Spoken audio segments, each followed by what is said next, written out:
So we're back in the pizza oven.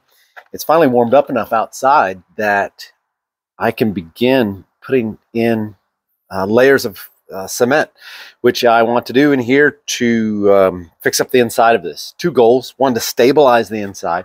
The brick's really old and it's been heated and cooled for more than 150 years, I think. So that brick is breaking down. Second of all, I'm trying to increase the insulation inside the brick oven.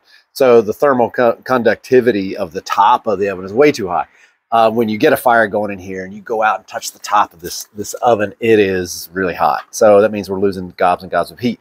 Interestingly, underneath here, it seems pretty good. I don't know what's in the base of this oven, but the heat doesn't escape from the bottom all that much. So you can kind of see here in the side, I'm going to come in here and line this side of the oven with a perlite mix cement and take it right up over the top. So as I've said before, I'm kind of sad we're going to lose that authentic brick oven look on the inside, but has to be done. The brick's flaking, coming apart, and then also we just can't keep it hot in there. So we'll be making sourdough bread and pizza, and we need this to be much more insulated. So we're going to raise the R value a good bit in here and see if we can control the heat, but it's going to take a while. So first I'm making cement. I've got Portland cement over here, and then I've got a bag of perlite here somewhere. So I'm doing a mix of perlite, cement, a little bit of sand to add some structural strength to it.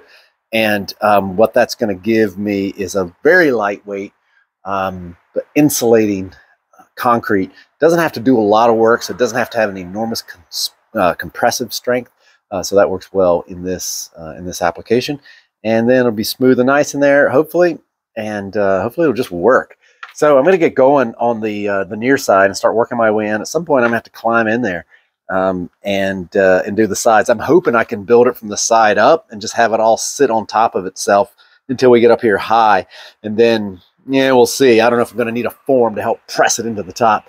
I certainly hope not. But we'll see. We'll see what happens. All right, time to dive in.